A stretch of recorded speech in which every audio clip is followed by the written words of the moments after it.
Hello! Thank you for joining me for another video directly from the Zenonzard Team. I'm Mr. B, your lead translator, and today we'll be going over some more color-specific characteristics. This time, I'll be talking about green, blue, white, and I'll talk about a few neutral cards that you can throw in to a few different types of decks. So we'll start with green, the nation of Demete. Demete is known for the wondrous woods, where time flows differently from the rest of the world. Perhaps that's why the rest ability is so fitting for green. Now what you're currently seeing is a somewhat older build, but this is actually the deck I used to defeat Xenocron in Season 2. So while it may be weaker nowadays, this deck is no slouch. In fact, I think any deck that uses this specific magic card effectively cannot be a bad deck. When you have a card that rests all of your opponent's minions, making them unable to defend, you've got a really scary card. Let's see what effective resting looks like in battle. Now, the first thing you're usually going to want to do with a green deck is build up your mana. Green is very good at building mana at a quick pace. Here's one thing you can do while building mana. If you have Morpheo Bun, Bridget, and Morpheo Toipu, you can summon Morpheo Toipu. That will allow you to bring one Village Girl of Demete to your base with the effect of Morpheo Bun. You'll increase your life points by 1, and since you have Bridget on the field, you'll draw 1 card for summoning a minion with a cost of 5 or higher that's green. So here we are at the late stages of the game. You can see that I've set up my board such that if my opponent cannot block, they will take a lot of damage. Now, one of the things I want to try to do is get them to attack when they've used a good amount of their mana, and then use Binding Roses on their Phoenix Force. This will rest their Phoenix Force and keep their mana from reactivating at the end of their turn. That means, once I activate Tentacle Tangle, they won't have any mana to use and they won't have any minions to block with.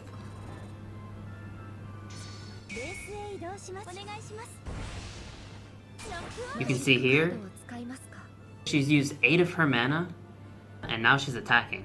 That is the perfect time to use Binding Roses. I could rest both her Phoenix Force and one other target.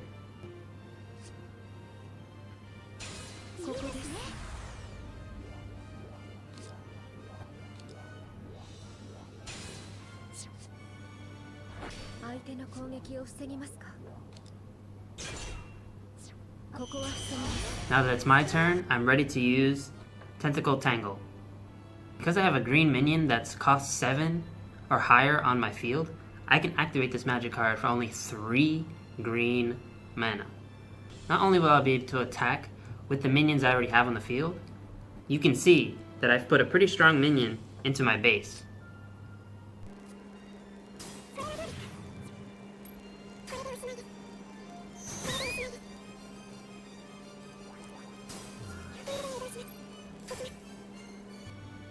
And there you have it.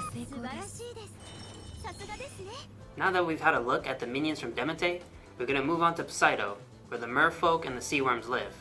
Now according to their flavor text, they don't actually like to fight, but we're going to see just how strong they are. Here we have a deck that's focused on bringing out the legendary minion Orka. Orka is going to allow us to take full advantage of some of the strongest aspects of blue, that is using magic cards and Infiltrate. Infiltrate allows my minions to attack, and my opponent has to block with a minion of the same cost. So, when Orka transforms and gives all of your blue minions Infiltrate, your opponent is very unlikely to be able to defend against all of them. On top of that, once he deals damage, He's going to allow you to use your blue mana again, and that'll let you use your magic cards to send your opponent's minions into the base. That means that any cards that they do have that might be able to defend will end up being useless. Let's see what he can do. Here we are with Orka ready to go. Let's see why this minion can be so scary. First, I'll summon him. I want to use as many blue mana as I can, because when I do damage, it's going to reactivate.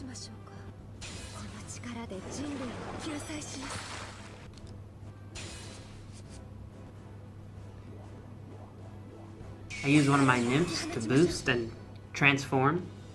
Now 3 of my minions have infiltrate. That means they can't be blocked. I do 3 damage, now I have 4 mana, because 3 of them have gone back to the active state. This gives me enough mana to activate Weapon of Wizardry. That means my opponent has no more defenses. And since Orka is a dragon, I'll be able to use Weapon of Wizardry's effect to its fullest extent, meaning I'll be able to destroy both of their neutral minions.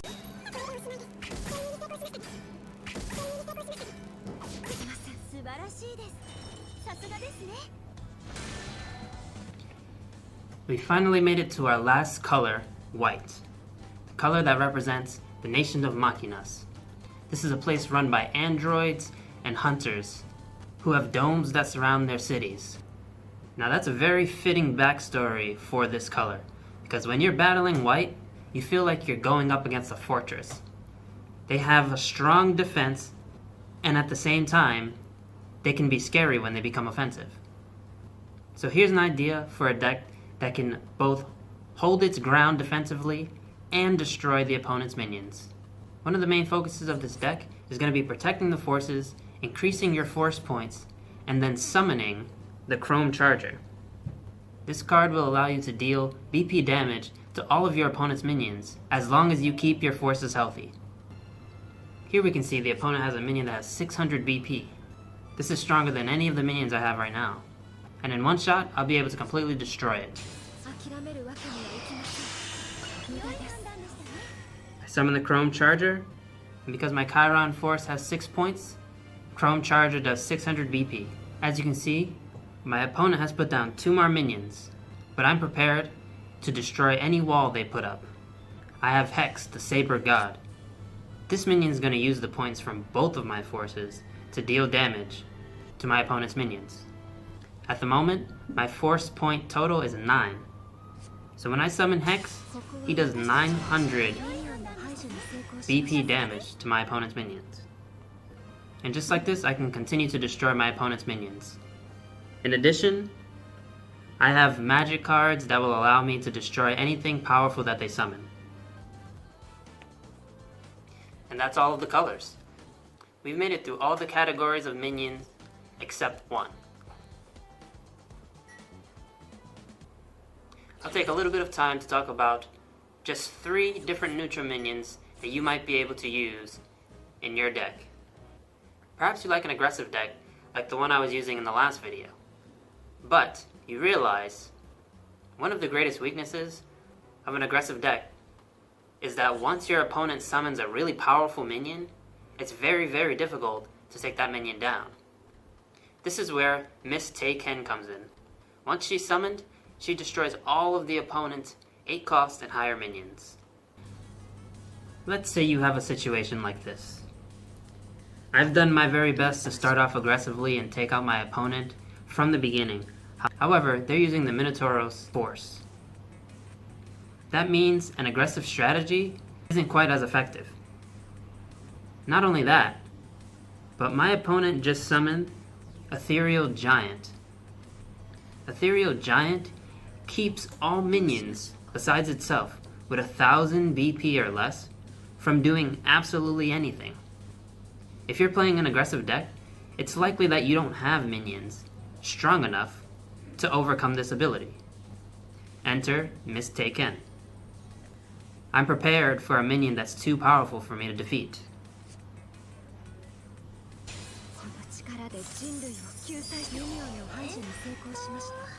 And just like that, the minion is destroyed.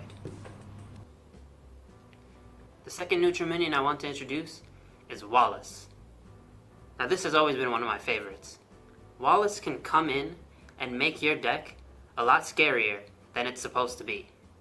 If you're playing an aggressive deck, all of your 1 DP minions all of a sudden become 2 DP minions. Something that your opponent probably didn't expect. The same goes for decks that are defensive. If you have a defensive deck, you might have a lot of minions that have 0 DP or 1 DP, and your opponent may not be afraid of them. You can surprise them by summoning Wallace, and all of a sudden, those defensive minions become offensive. Let's see what it's like in practice. Here we are with Wallace the Courageous in our hand. You can see here that my opponent has no reason to be afraid because the Minotauros force will keep most of my minions from doing a large amount of damage.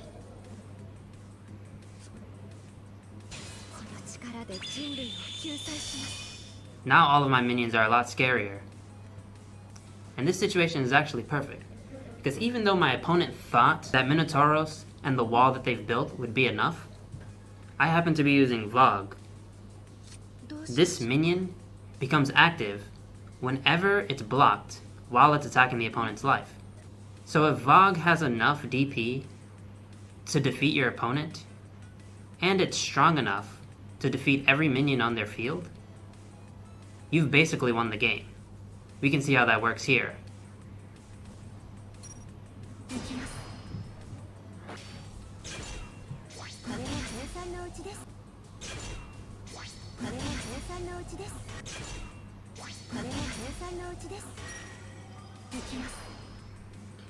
And the opponent's life is brought down to 0. This wouldn't be possible without the help of Wallace. And the last neutral minion I want to introduce is Karin, the lovely barmaid. Some players may have seen this minion in a lot of neutral exclusive decks. That's because Karin can help you be offensive and defensive if you're using the Orthros force. That force will bring her up to 3 DP, and every time she attacks, she increases your life points by 1. The scarier part, of course, is her passive effect, which makes it so that she becomes active whenever a force is destroyed. So if she's being aggressive and she wants to attack a force, the opponent may be forced to block. Or, in a situation that's less ideal, where your force is destroyed, she'll become active and be able to defend. Let's see it in action. So here we have Karin in our hand. We'll summon her. Because of her effect, the opponent is put in a very tough spot just dealing with Karin herself. If I attack her force, she can choose to defend and lose her minion. But that won't matter, because if I decide to destroy the force anyway, Karin will become active again. On the other hand, if the opponent chooses not to defend and Karin destroys the force, she'll become active again. With her ability, your opponent is forced to pick their poison. Let's see what our opponent does.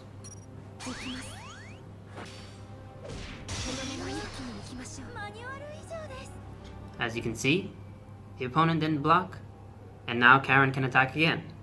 That means I can add 1 more point to my life, and that 3 DP has to be dealt with again.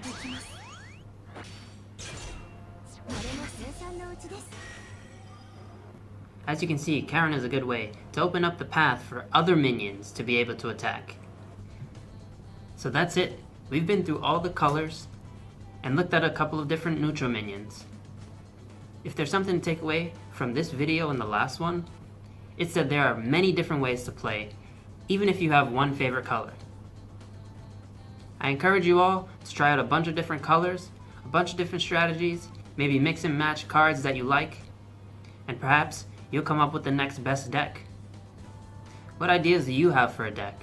Let us know in the comments. We're excited to see what you all come up with. That's going to be all for this video. I want to thank you all again for joining me for this video directly from the Zenonzard team. I am Mr. B, your lead translator, and I will see you later. Take care.